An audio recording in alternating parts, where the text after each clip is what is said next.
Many thanks to my supporters on Patreon. If you'd like to join them, check the link in the description. But now, enjoy the video.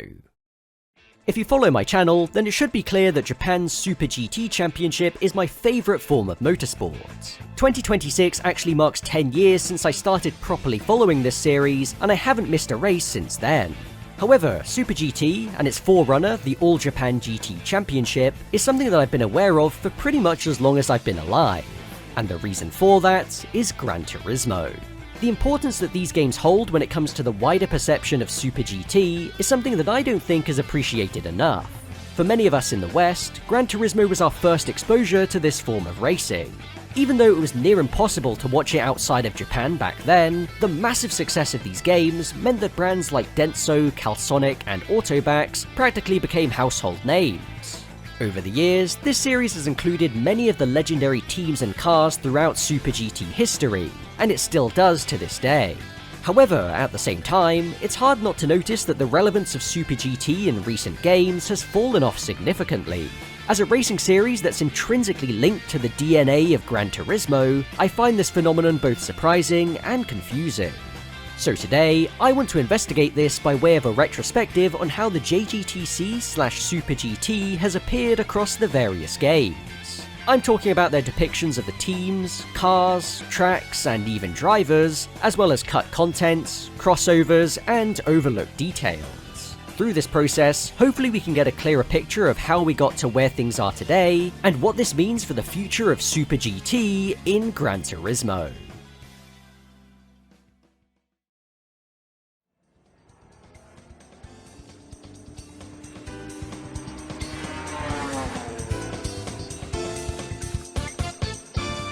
The All Japan GT Championship officially began in 1994, meaning that when the original Gran Turismo released just 3 years later, it was still in its infancy. However, it already had quite a following in Japan, and this resulted in a couple of JGTC cars being included in GT1. The Toyota Castrol Supra GT is easily the most recognisable, appearing as the number 36 car that raced in the 1996 season. Bear in mind that Gran Turismo didn't hold the official license to include cars from the JGTC at this point, so this Supra is effectively a recreation of the GT500 machine. There are also various differences in terms of its spec, as in game it's a 7-speed rather than a 6-speed, and it makes around 650 horsepower, instead of the 500 that it was limited to IRL. Whilst the Castrol Supra is the car we all remember, there was also the Nissan Silvia LM edition. This model was clearly inspired by the person-sponsored Hoshino Racing S14 Silvia that competed in GT300 in 1996. Well, at least the red colour scheme was, as this green one is completely fictional. Once again though, its in-game spec is very different, boasting well over 500 horsepower, 200 more than the real thing. Beyond this, quite a few of the racing modifications have designs that are also based on JGTC cars. This includes various Supras, Skylines, Silvias, and more. A special mention goes to the Honda NSX, of which a couple models can be converted to look like the 1997 GT500 spec. Notably, the livery appears to be based on one which was used by Team Kunimitsu in pre-season testing. As JGTC cars didn't technically feature in this game, unsurprisingly you won't find events specifically for them in the career. There is however the Grand Valley 300km Endurance. At the time, 300 kilometers was the standard length of a JGTC race, and considering the possible opponents, to me this seems to be a pretty clear reference to the real series. In fact, the prize car you get from winning it is a special black version of the Castrol Supra. Oh, and one final thing, in the special thanks section of the credits, you'll find various JGTC related names who it seems were consulted during the making of the game. Kunimitsu Takahashi is the founder of Team Kunimitsu, Masanori Sekiya and Eric Komas were drivers for Toms, which itself is also credited, and Masahiro Matsunaga raced an MR2 in GT300 at the time. Additionally, you can see Sportsland Sugo and Suzuka Circuits, 2 tracks on the JGTC calendar that weren't featured in the game itself. It's fair to say that by 1999, the JGTC had firmly left its early years behind and carved out its own niche. So, how did this influence Gran Turismo 2, which released at the end of the year? Well, to start, the game now had an official license from the Grand Touring Association, the organisation that runs the real-life series. As such, this allowed the developers to include real JGTC cars for the first time. Starting with the GT500s, the 96 Castrol Supra was carried over from the first game, but now is the actual car it was based on. This meant that its alternate colour schemes were removed, but it does have a more accurate wheel design. Additionally, it was joined by the latest 1999 spec of the car, also available in Denso Sard and CDMA1 Tsurumo variants. Moving over to Nissan, we can find their latest R34 GTR, which also comes in 3 separate versions, representing 3 different teams, including the championship-winning Pennzoil Nismo machine.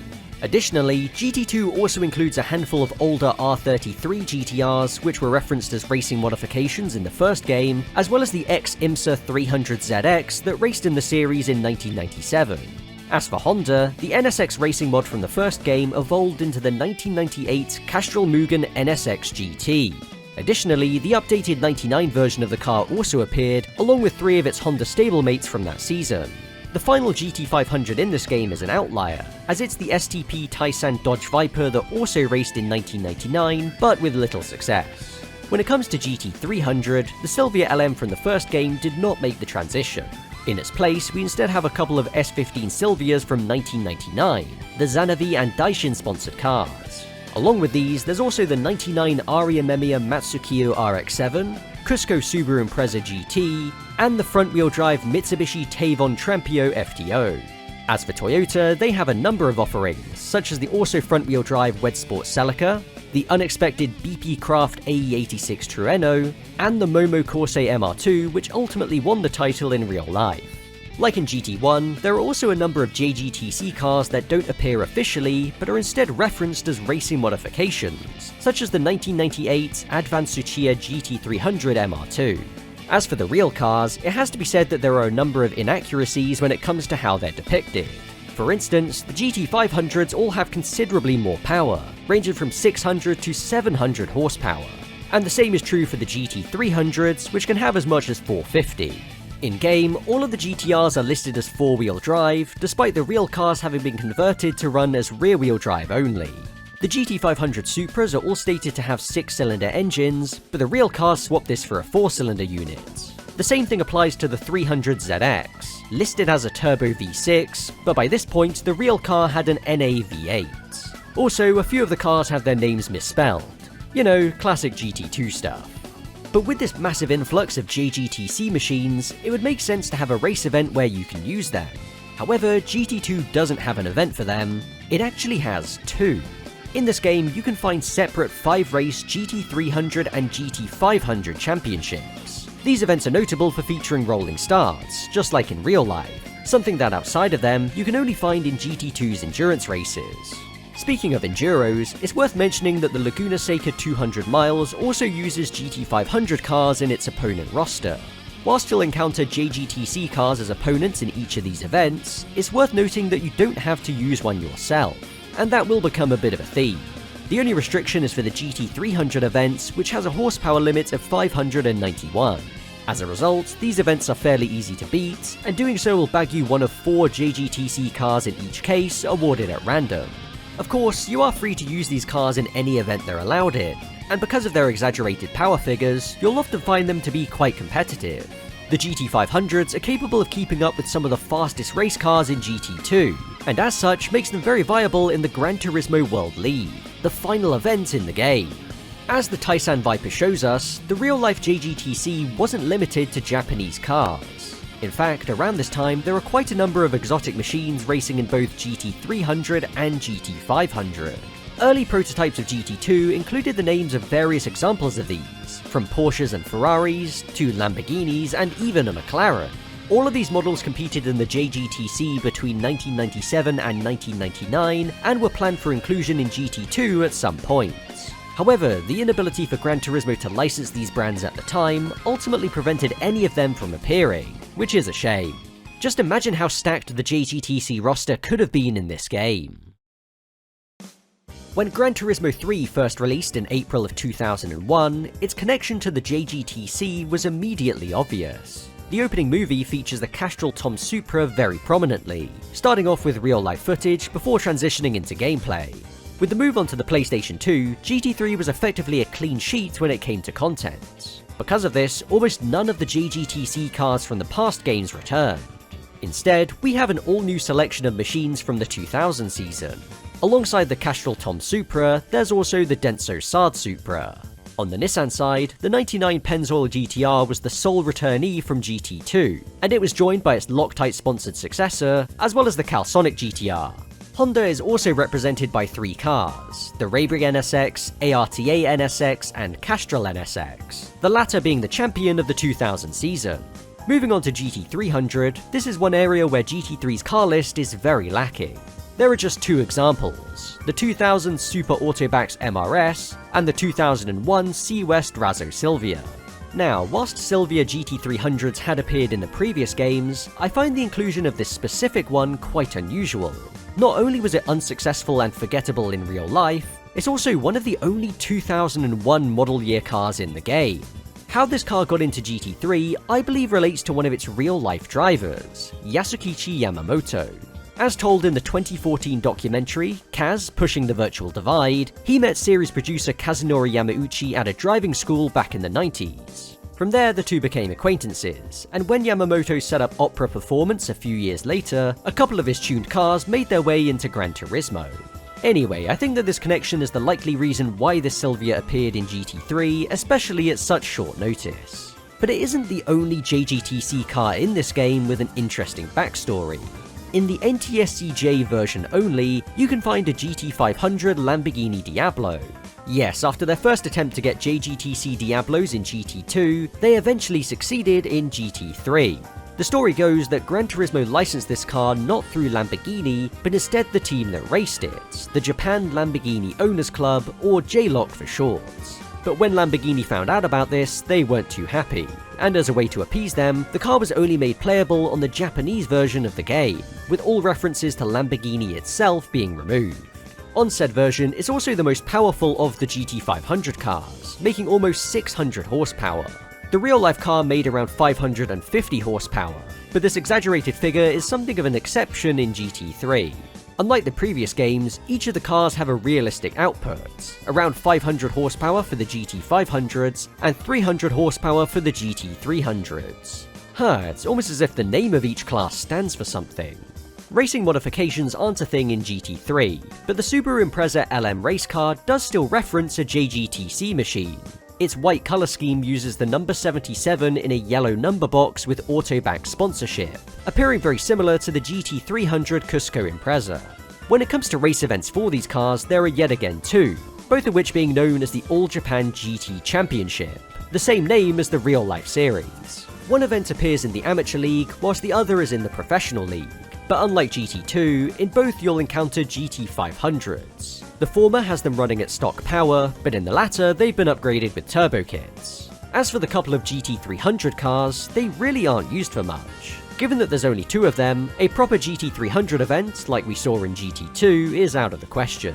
In the career, the only events where you can find them as opponents are the Beginner GT World Championship and the Amateur GT All-Stars events, in which GT500s appear as well. Also, neither car can be bought from the dealership, but instead won as prizes from various events in the career. I previously made a video documenting the phenomenon of race cars on the lower end of the performance scale being kind of pointless in Gran Turismo. Now, I wouldn't say that these GT300 cars are entirely useless in GT3. After all, you can fit them with a turbo kit and race them against some of the faster machines. However, in most scenarios you will have better options. Meanwhile, the GT500 cars are pretty solid. In terms of mid-tier race cars, they're some of the best in the game, and when upgraded, can have 900 to 1000 horsepower. With a skilled driver, they can be taken all the way into the late game, much like GT2. In GT3, the Grand Valley 300km returns to being an event for race cars, and all of the opponents are GT500s. The same is true of the 100-lap event at the then new Tokyo Route 246 circuit. In fitting with the general trend of GT3, whilst there was a significant reduction in JGTC content, they definitely made use of what they had. Shortly after GT3, a spin-off title called Gran Turismo Concept released in 2002. This game centered on previewing the newest models as well as concept vehicles, but it also brought a handful of GT500 cars from the 2001 season. Fast forward to the end of 2004, and the next mainline title, Gran Turismo 4, debuted. As well as carrying over the JGTC cars from GT3 and GT Concept, there were a number of all-new ones. In 2003, the JGTC had undergone a major technical overhaul. The cars were no longer pure GT machines, as they could now be modified in extreme ways when it came to their overall construction, as well as the position of their engine and transmission. This resulted in a new generation of cars that were a lot faster than the outgoing ones. In GT4, the Wood 1 Tom Supra is the only Toyota built to these new regulations, now sporting a 4.3-litre V8 in place of the previous 4-cylinder. Representing Honda, we have the aggressive-looking Takata Dome NSX. And as for Nissan, not only do we have the Zanavi Nismo GTR, but also the car that replaced it in 2004, the Motul Pitwork Z. On the GT300 front, there are 4 new models, 3 of which being successors to ones from GT2. The Aria Memiya RX-7 is back in its latest 2004 spec, as well as the 2003 Cusco Impreza, Supra GT500-based Wedsport Celica, and the unusual Autobax Goraya. The last of which is significant because it's the first prototype-style GT300 to appear in these games, with the concept car it's loosely based on also included.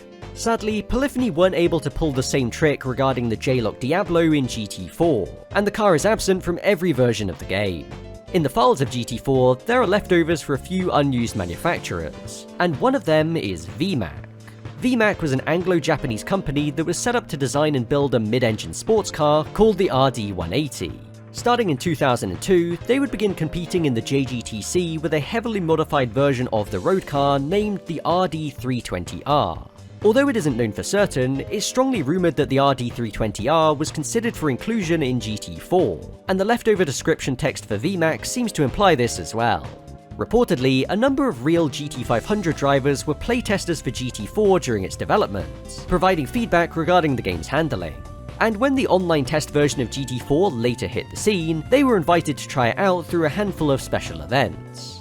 Now, for the first time, we need to talk about tracks.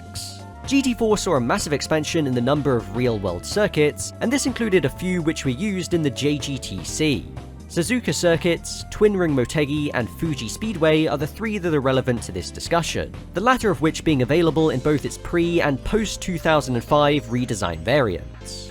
All of these tracks, and a few more, can be found in the All Japan GT Championship, once again the only JGTC-themed event in the main career. It's a 10-race championship for GT500 cars, but you can use whatever you want to. For winning it, you get the Motul Pitwork Z, and this is actually the only JGTC car that you can get as a prize car in this game. In GT2 and GT3, these cars are very common to see as prizes, so this is a noticeable shift in GT4. It means that if you want to use them, you kind of have to go out of your way to build up the credits and buy them. As for the GT300s, they once again get kind of shafted. Despite the increased representation, the only event where you'll find them as opponents is the Nürburgring 24 Hours Endurance. And given that it also features faster cars, such as DTM machines, they aren't very competitive. Again, you can upgrade them to use in some tougher events, but that's not something that I think you'd naturally end up doing in this game given their price, and the fact that you can't win them as prizes. Speaking of endurance races, GT500 cars can be found as opponents in the Grand Valley 300 km, Tokyo Route 246 300 km, and Suzuka 1000 km. In the case of that last one, this is directly based on a real-life event, and whilst it wasn't a JGTC race at this point, it did feature GT500 and GT300 cars competing in it. In GT4, each of these 3 Enduros have an opponent pool featuring many GT500s, but also DTM cars, original LM race cars, and a few others.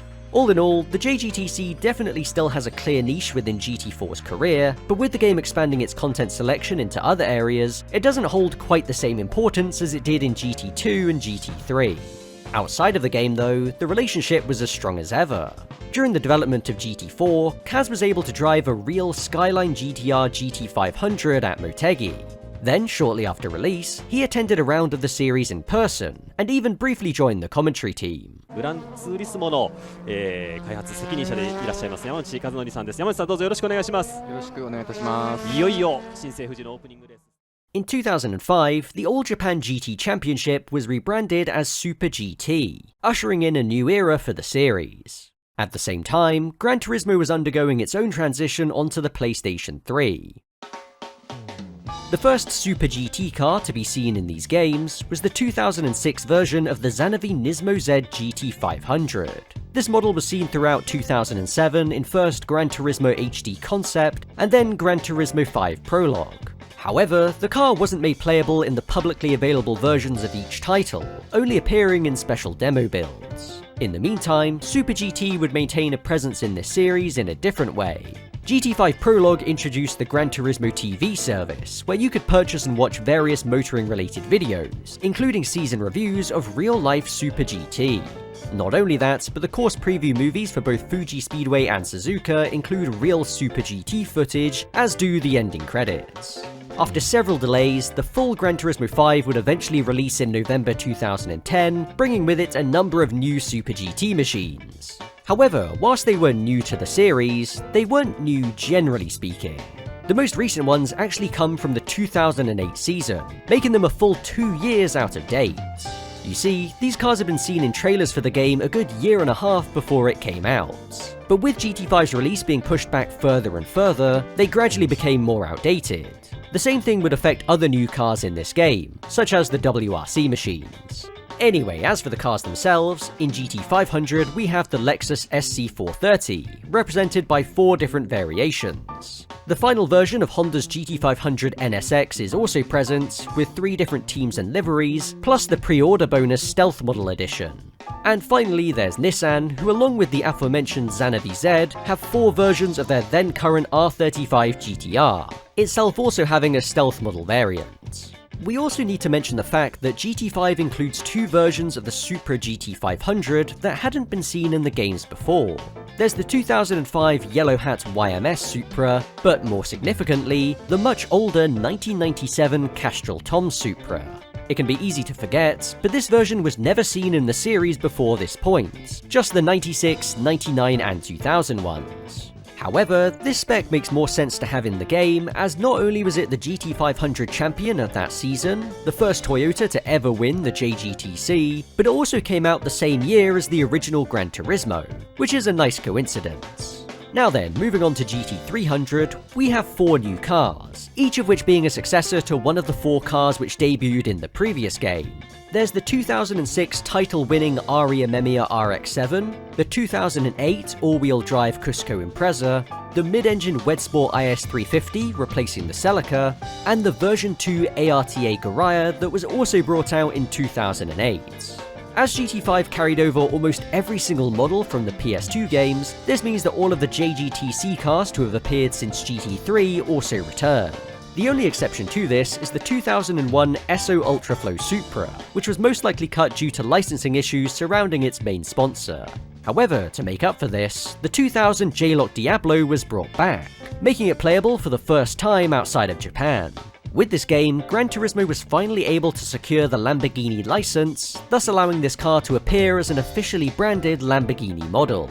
As for the race events, in the Extreme Series we can find the Super GT events, comprising of 3 10-lap races across Suzuka, Fuji and Tokyo Route 246, against a field of GT500s. Interestingly, unlike past games, you have to use a Japanese car, meaning that the GT500 Diablo is sadly not permitted. This event also features the rarely used double-file rolling starts, of course mimicking the real-life races. Beyond that though, there isn't much else to say.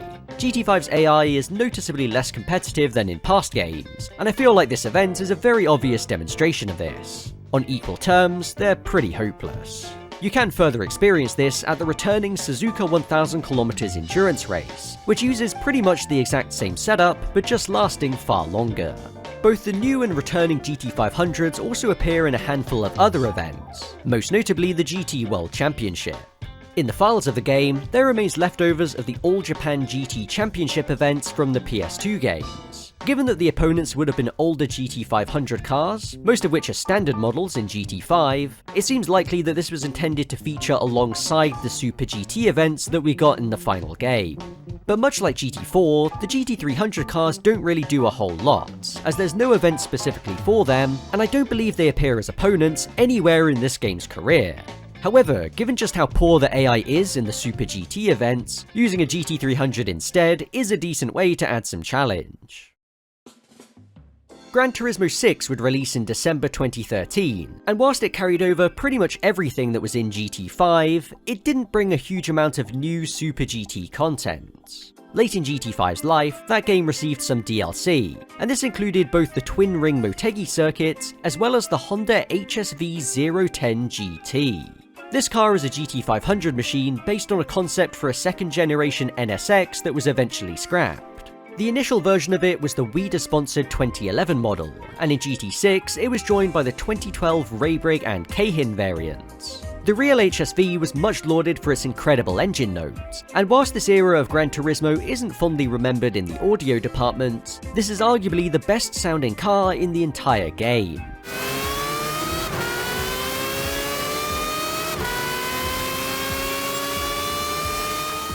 Not only that, but it's also extremely fast. Being built to the latest regulations, the HSV has noticeably better cornering performance than any of the other GT500s. Back in the day, I remember that it used to be the car of choice for certain performance point levels. As for completely new Super GT cars in this game, there is only one, the 2012 Subaru BRZ GT300. GT6 introduced base model variants that can be customized with different colors and numbers, and what's noteworthy is that every single premium Super GT car, both GT500 and GT300, has a base model version. As for the races where you can use them, for the first time since GT2, we have separate events for each category. Yes, GT300 cars are no longer totally pointless, as they have their own 5-race championship, in which you need to finish in the top 3 to unlock the corresponding GT500 event. Both championships take place over the same 5 tracks, with the only restriction on which car you can use being a performance point cap. The GT500 event has only premium models as opponents, whereas the GT300 one uses both premium and standard cars, mainly because there aren't that many to begin with. As in GT5, there's a double file rolling start for every race, but each row is much more spread out. When paired with the opponents being a fair bit tougher than the previous game, going against the usual trend in GT6, with an equivalent car, these events pose a decent challenge. These two events also have one interesting detail when it comes to the names of the opponents. GT5 was the first game to assign names to your AI rivals, but these were just randomly generated.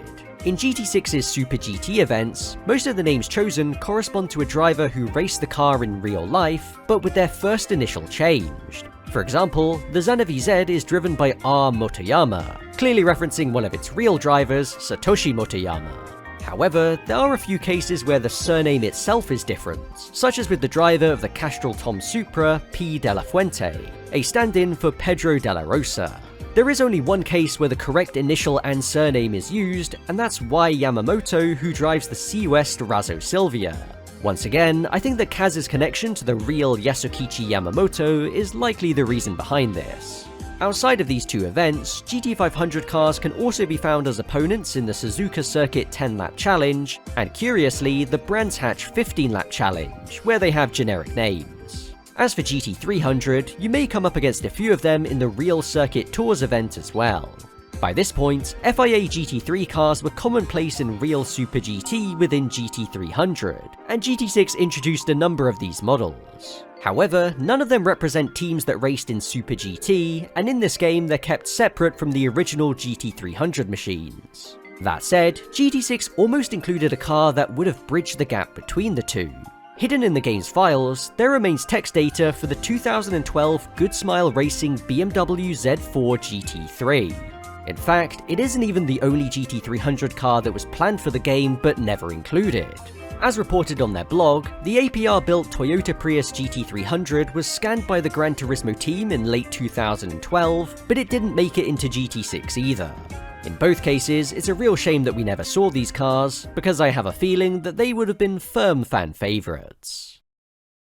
2017's Gran Turismo Sport was a reset for this series in many ways. To begin with, a lot of the core elements of the past games weren't present, and this included Super GT.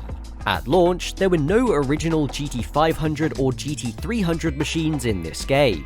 When it came to the race cars that were included, they were separated into 3 main categories based on performance: Group 4, Group 3, and Group 1. The absence of a Group 2 led many to speculate that this is where the GT500 cars would end up, falling somewhere between the GT3 cars of Group 3 and the prototypes of Group 1. And in March of 2018, that theory would be proven correct as 3 all-new GT500 cars were brought to the game under Group 2. Here we have the 2016 Lexus AU Toms RCF, Nissan Motul Ortec GTR, and Honda Raybrig NSX Concept GT. Each of these cars were built to the latest regulations that brought them much closer to the DTM. As in real life, they all have in excess of 600 horsepower, as the class outgrew its previous 500 limits. Later in November 2018, an update was released that added 3 of the 2008 GT500s from the PS3 games, further expanding the Group 2 lineup. Unlike past games, each car only has one livery variant available. I suppose their logic was that since the game had a livery editor for the first time, there was no point in licensing so many different teams and sponsors when players could just create these designs themselves. This makes sense, but it's still a shame, especially when playing in arcade mode where all the cars use default liveries, so there isn't much variation. In the GT League mode, a new event was added for these cars when they were first introduced, the All Japan GT Championship. The name and design of the thumbnail image is clearly calling back to the event from the PS2 games. Interestingly, this event restricts you to using just the GT500 cars, which I believe makes it the only Super GT themed event in these games to ever do this. To account for the livery situation, many of the opponent cars in this event are given original designs, some of which possibly reference real-life colour schemes. But alongside these GT500s, you can also find a number of much slower Group 3 cars as opponents. What's the deal here? Well, in real-life Super GT, GT500 and GT300 cars race on track together. That might seem obvious to say, but until this point, both categories racing on track at the same time isn't something that had ever been depicted in these games. The closest I can think of is in the E3 2005 Vision Gran Turismo trailer, where I think they did this mostly just so they could show off how many cars they could have on track at one time. Multi-class racing was never a part of the PS3 games. Anyway, in GT Sport, this adds a new dimension to this event, as along with battling against your rivals, you also have to fight your way through slower traffic, just like in real Super GT. As time went on, more races would be added to the Super GT event in updates, and this included one at Autopolis. Introduced in March 2019, the Autopolis circuit was quite a left-field choice for this game. Unlike Suzuka or Fuji, it has barely hosted any international events in real life, so its edition feels very Super GT-centric. Fun fact, the inclusion of Autopolis was actually leaked way back in December 2015 by Super GT driver Satoshi Motoyama. He attended Polyphony's year-end party and shared this image, which shows a very early version of the track running in GT6. Although Autopolis was designed with the intention of hosting Formula 1, its layout hasn't changed since the early 90s, which makes it very old school, like a lot of racetracks in Japan. After a brief resurgence in GT6, GT300 cars were once again left in the dark, and on a whole new level this time. Despite the game receiving regular content updates, not a single bespoke GT300 car was ever added to GT Sport. Still, you could always create replica designs with the livery editor. In fact, when the 2020 Super GT season was delayed due to the COVID-19 pandemic, a couple of online races were held in GT Sports with various current and former drivers. For these, they decided to use Group 3 cars with replica liveries, allowing the GT500 and GT300 competitors to race against each other on an even playing field. Following the clean sheet approach of GT Sports, Gran Turismo 7 aimed to restore some series traditions when it came out in 2022. Being such a major part of the franchise's history, JGTC cars were brought back to the game by way of the 1997 Castrol Tom Supra and the 1999 Pennzoil Nismo GTR. They featured quite heavily in promotional material for the game, and the former was even given out as a pre-order incentive. In-game, they would end up in Group 3 alongside the modern GT3 style machines, as that's what they're closest to in terms of pure performance. A couple of months after the game's release, they would be joined in Group 3 by the 2021 Subaru BRZ GT300, the first all-new GT300 car to be included since its 2012 predecessor back on GT6. This version is based on the second-generation BRZ, and it delivered Subaru its first ever Super GT title in its debut season. In 2023, former Gran Turismo esports champion Igor Fraga began competing in Super GT, and to commemorate this, his Anestewata Lexus RCF was added to the game by way of a default livery for the RCF GT3. Later, the 2025 livery would also be included. With the old school Supra and GTR GT500s already in the game, this left a very obvious missing link. Fortunately, that would be rectified in May of 2024 when the 2000 Castrol Mugen NSX made its return, thus completing the trifecta. Naturally, with all of the cars I've mentioned so far ending up in Group 3, they can be used in any of the race events centered around that class, of which there are plenty, both in the single player and online. But what about specific Super GT themed events? Well, for the longest while, there weren't any. The 2008 and 2016 GT500s were carried over from GT Sports, the latter now featuring optional rear wings that resemble the 2017 and onwards spec cars. However, being Group 2 cars, they were kind of pointless in the single-player career as there were no events to actually use them in. Unused leftovers showed that the All Japan GT Championship was planned to return in GT7. However, when an event for these cars was finally added in November 2023, it would be World Touring Car 900. Whilst the majority of the field used GT500s, and not just Group 2 cars but even the older Supra and Skyline, there are a few others, such as the McLaren F1 GTR and Mercedes CLK LM. As these 90s GT1 cars fall somewhere between Groups 1 and 3 in terms of raw speed, they were placed in Group 2, meaning that it was no longer a GT500 specific class. The 2019 Audi RS5 DTM would also be included here. Whilst it isn't a GT500 car, it was built to the same Class 1 regulations, and in real life, it even raced in a couple of Super GT DTM crossover events. As it would turn out, the All Japan GT Championship event would eventually appear in the game, but in a very different form. First seen in June 2024, this was a limited time special event that recreated the GT500 class from the mid-90s through to the early 2000s. As you would expect, it featured the 3 GT500 legends already in the game, but also a number of other cars. This event makes use of GT7's wide customization options to create homages to cars that competed in the JGTC back in the day. From Team Taisan's Ferrari F40 and Porsche 911, to the J-Lock Diablos, Lark McLaren, and more. Even some of the AI Supras, Skylines, and NSXs have custom liveries that reference cars from other teams, many of which appeared officially in past games. Over the course of 2024, this event was held 4 times on 4 different tracks. In fact, it was so popular that they even decided to use these cars a few times as a custom group in sport mode with its own balance of performance. Sadly, as is the case with all special events, they're limited to just 1 week, so if you missed out on them at the time, they're gone forever. But wait, you can still experience this event in a slightly different form. In December 2025, the Power Pack DLC released for GT7, and within it, we can find the Gran Turismo 500 discipline. This is very clearly based on the JGTC special events, using pretty much all of the same cars. As the player, you can choose between the Supra, Skyline, and NSX, each with varying degrees of performance. Being part of the Power Pack means that the event has been enhanced with full practice and qualifying sessions, as well as much tougher opponents courtesy of GT Sophie 3.0. In total, there are 3 Grand Touring 500 races available, and this includes a 6-hour endurance at Suzuka, a clear nod towards the Suzuka 1000 kilometers. But that's not all, because we also have Gran Turismo 300. Here your choice of car is between a modified Impreza WRX, the Silvia S15 touring car, and a modified MR2. Once again, all of these models, along with the many unique opponent cars, have been created as homages to real cars that raced in the GT300 class of the JGTC. It's great to see this category finally get more love. One slight curiosity with these events is the liveries. As I mentioned, in the JGTC special events, they all mimic real liveries. But in the Power Pack, whilst their designs remain the same, most of them have had their colour schemes changed. This is also true for the GT300 cars, despite them not being seen outside of the Power Pack. I don't really get this decision.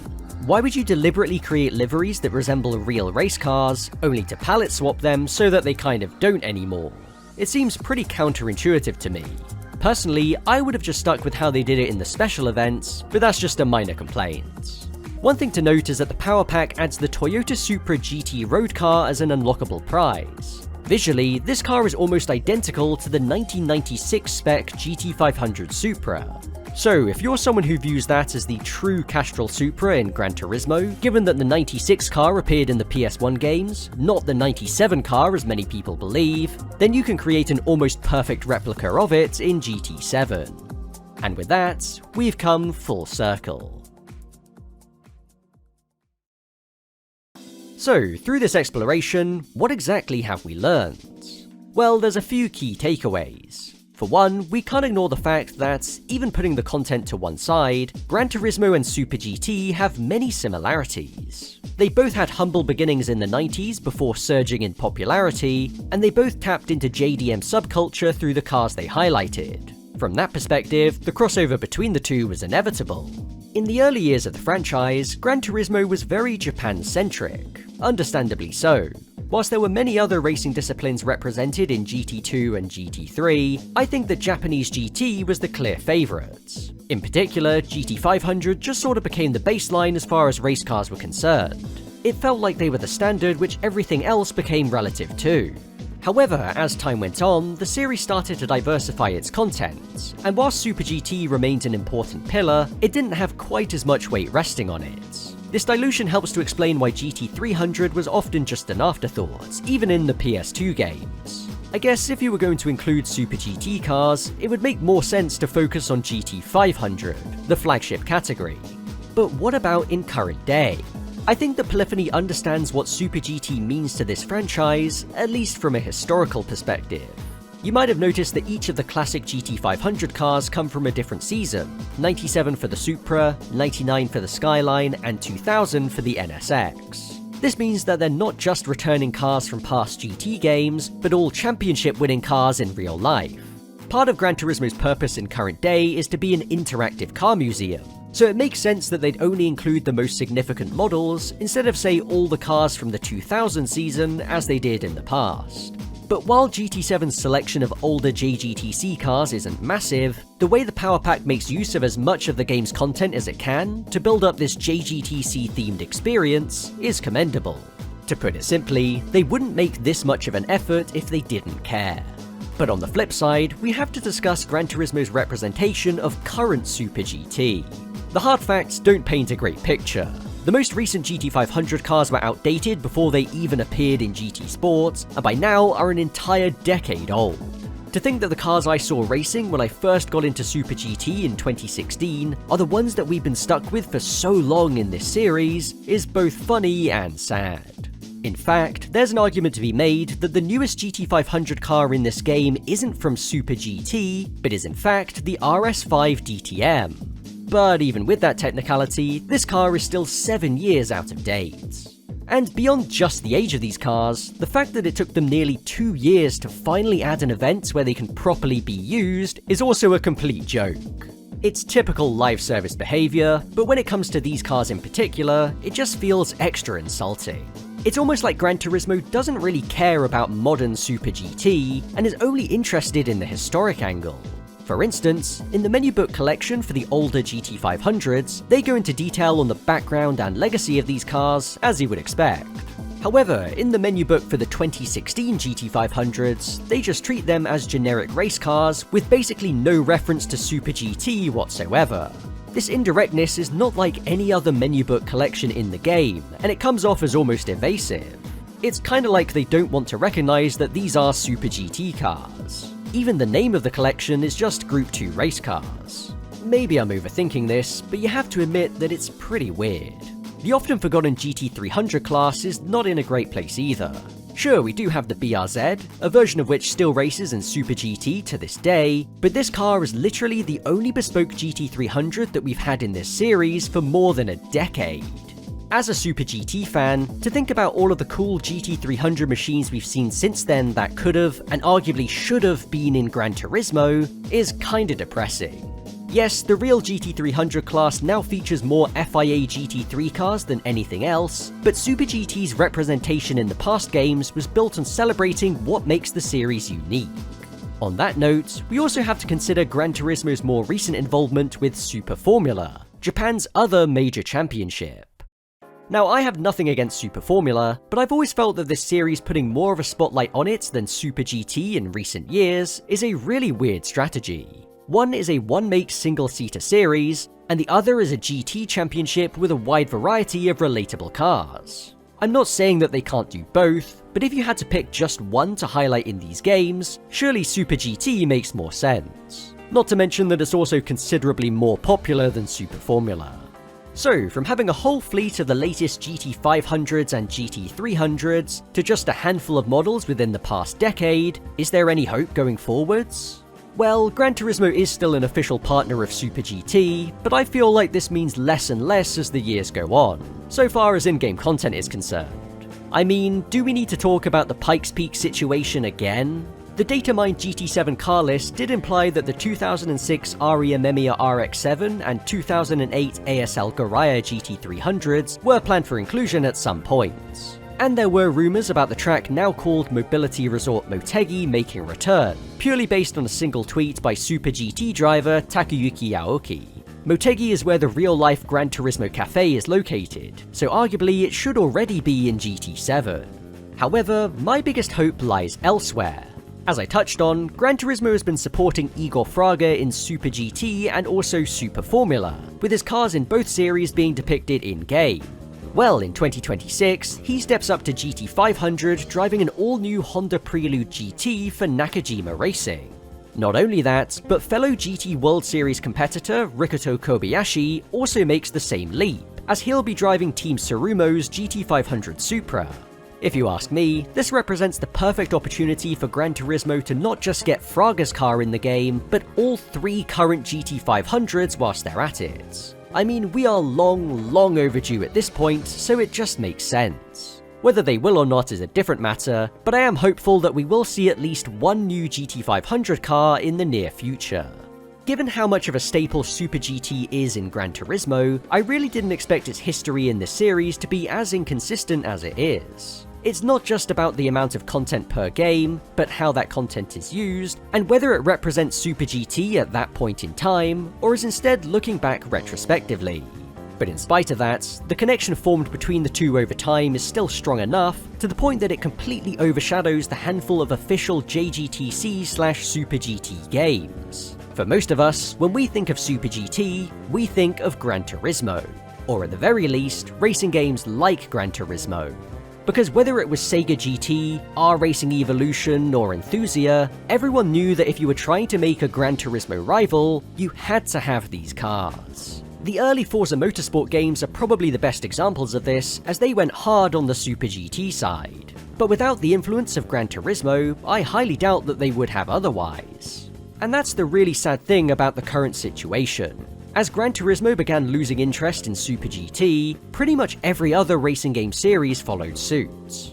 Outside of mods, the most recent GT500 cars that you can drive in any game are the 2018 models in Sega World Drivers' Championship, and that's a Japan-exclusive arcade game.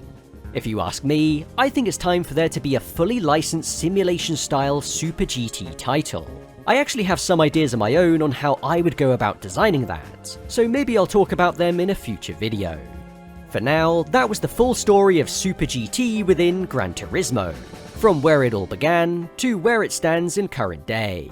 Which game do you think handled Super GT the best, and what do you want to see the series do with it going forwards? Let me know in the comments below. All that's left for me to say is thanks for watching, and have a good one.